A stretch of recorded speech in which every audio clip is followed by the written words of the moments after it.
सबैलाई नमस्कार। हाम्रो NaBi च्यानलमा यहाँलाई स्वागत छ। यस NaBi च्यानलबाट चाहिँ हामीले विभिन्न आइडियाहरू सिक्न सक्नुहुनेछ। कृपया NaBi युट्युब च्यानललाई सब्स्क्राइब गर्नु भुल्नु भएको छ भने सब्स्क्राइब गर्नुहोस्, आफ्नो साथीभाइसँग शेयर गर्नुहोस्। विभिन्न किसिमको आइडियाहरू हामीले लिएर आउने नै छौँ। कृपया NaBi च्यानललाई सब्स्क्राइब गर्नु भुल्नु भएको छ भने सब्स्क्राइब गर्नु नभुल्नु होला। र आज चाहिँ म यहाँलाई कोडमा कपी बनाउन सिकाउने छु। सबभन्दा पहिला कोड खोल्नु र ब्ल्याङ्क डकुमेन्टमा क्लिक गरेर इन्सर्टमा गएर लेआउटमा गएर साइज A4। अब यो चाहिँ अब आफ्नो इच्छाअनुसार यत्रो भन्दा नि यत्रीमा गर्छौँ। अब यो मर्जिङ चाहिँ अब हामीले आफ्नो इच्छा हो, टपमा कति छोड्ने है, बटनमा कति छोड्ने, राइट लेफ्ट कति छोड्ने इच्छा राख्नुहोस्। र अब हामी कपी बनाउन सिक्छौँ। अब सबैभन्दा पहिला हामीले अब कपीको लागि त के भन्छ, एकदम आवश्यक पर्दछ होइन।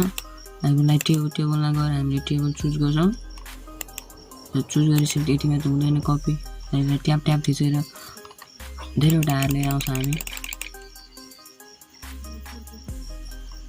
हामीले कपी हामी यत्रो कपी बनाउँछौँ है।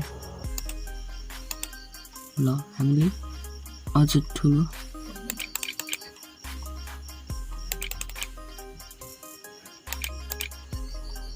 ल हामीले यत्रो बनाउँछौँ। अब यति ल्याइसकेपछि यहाँले यो यति गरिसकेपछि अब यहाँले यो चाहिँ कपीको अब स्टाइल होइन, आफ्नो हिसाबमा राख्न सक्नुहुन्छ। अहिले हाम्रो यही नै ठिक छ। अनि अब त्यो यति गरिसकेपछि चाहिँ यहाँले यो चाहिँ आफ्नो इच्छा बमोजिम है, इच्छा बमोजिम। ल यतिमा यता बाहिरपट्टि चाहिँ हार नगर्ने हो कि होइन।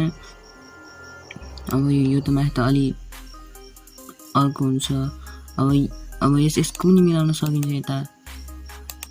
ल यस्तो राख्ने हो कि यस्तो राख्ने हो कि होइन, यस्तो राख्ने हो कि यस्तो हो कि यस्तो हो कि यस्तो है, इच्छा बमोजिम राख्न सकिन्छ।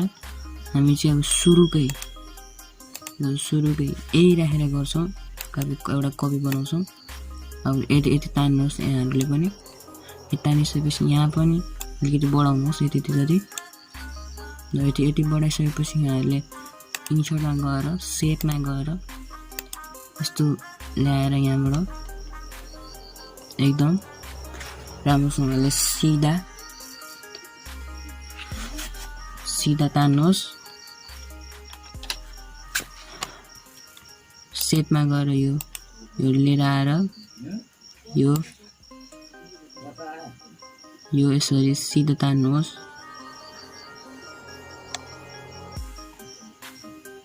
सरी हाम्रो यसले दिएन। ल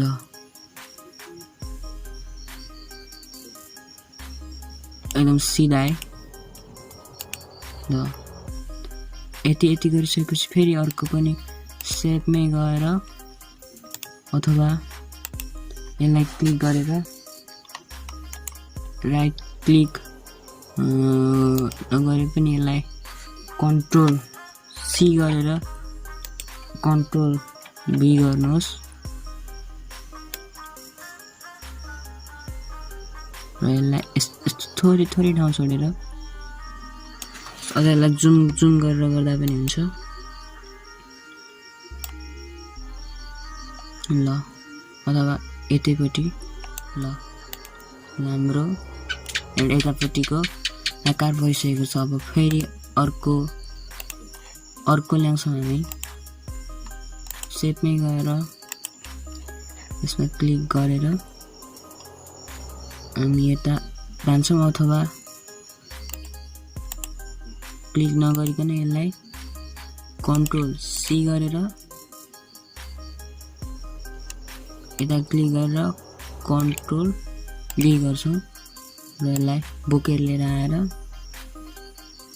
यति जतिमा राख्छौँ। जतिमा राखिसकेपछि फेरि अर्को कपी गरेर यहाँनिर पेस्ट गरेर यसलाई फेरि यसरी बोकेर लिएर आएर यसरी लेभल मिलाएर राख्छौँ। तपाईँहरू पनि सँगसँगै गर्नुहोस्। हाम्रो यति कपीको आकार आइसकेको छ र यति गरिसकेपछि अब फेरि इन्सर्टमै गएर सेपमै गएर हल्का भएको लिएर आउनुहोस् र यहाँबाट फेरि यसरी सिधा एकदम सिधा यहाँसम्म लिएर आउनुहोस्। त्यसमै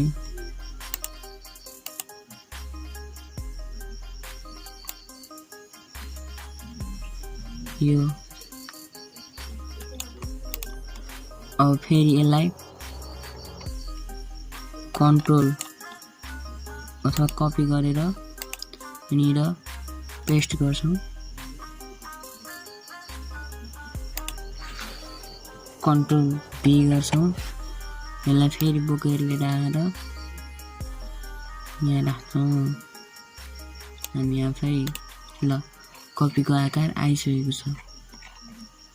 अब यति गरिसकेपछि हामीले अब के गर्छौँ भने कपीमा पेज नम्बर हाल्न सिक्छौँ है। पेज नम्बर हाल्नु एकदम इम्पोर्टेन्ट। पेज नम्बर हाल्नु चाहिँ सबभन्दा पहिला यहाँहरूले टेक्स्ट यहाँ इन्सर्टमा गएर पेज नम्बरमा गएर टपमा राख्ने हो कि होइन बटन अफ पेजमा राख्ने हो कि यसमै गएर हामीले विभिन्न सेलेक्ट गर्छौँ। हामी यसरी राख्ने हो कि ल पेज नम्बर हामीले राखिसकेको छ। अब यहाँ फुटरमा के राख्ने हो फुटरमा हामीले टाइप पनि गर्न सक्छौँ। जस्तै अब यो COPY कपी हैन ल यसरी कपीको पेज नम्बर राखेर गर्न सकिन्छ। ल हाम्रो कपी भइसकेको छ। यहाँहरु पनि यसरी नै बनाउनुहोस्। एकदम सजिलो इजी छ। सजिलो छ एकदम मजाले प्र्याक्टिस गर्नुहोस्। कपी बनाउन सिक्नुहोस्। ल हाम्रो कपी यस्तो बनेको छ। अब यसलाई प्रिन्ट गर्ने हो भने कन्ट्रोल प्लस पी गरेर आफ्नो प्यानमा यसरी नै निक्लिन्छ भनेर देखाइसकेको छ यसले नै हैन।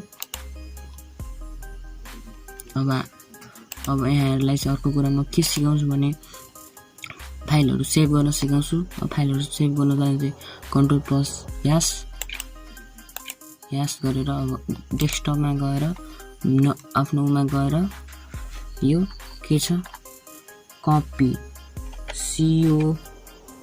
COPY कपी COPY कपी राख्छौं। अब त्यसपछि यहाँहरुलाई यति गरेपछि यहाँ सेभ माथि छ भने हाम्रो के हुन्छ सेभ हुन्छ यो कपी। अब अर्को कुरा यहाँहरुलाई फाइल सेभ गर्दा फाइलमा पासवर्ड राख्न सिकाउँछु है। पासवर्ड राख्न चाहिँ यहाँ गएर टुल्समा जानुहोस्। त्यसपछि जेनरल अप्सनमा जानुहोस् र पासवर्ड टु ओपन गर्ने पासवर्ड राख्नुहोस् यहाँनिर। जस्तै मैले 1 2 3 4 राखे। अब यहाँनिर पनि 1 2 3 4 गरेर ओके गरिसकेपछि अब फेरि यहाँ पनि 1 2 3 4 गरेर ओके। फेरि यहाँ पनि 1 2 3 4 गरेर ओके। ल सेभ। हाम्रो यो कपी सेभ भइसकेको छ हैन। अब यहाँ मैले यहाँ राखेको छु। ल कपी यहाँ आएको छ। यो खोल्नु अगाडि हामीले पासवर्ड राख्छौँ। पासवर्ड के राखेको छ 1 2 3 4 ओके। फेरि 1 2 3 4 ओके। ल हाम्रो कपी खोलिसकेको छ।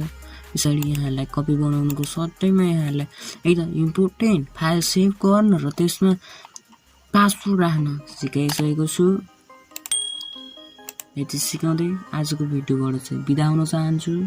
हस्त धन्यवाद। यस्तै ज्ञानवर्धक भिडियो हेर्नका लागि हाम्रो युट्युब च्यानललाई लाइक, शेयर र सब्स्क्राइब गरी नजिकैको बेल आइकन दबाउन विनम्र अनुरोध गर्दछु। Thank you.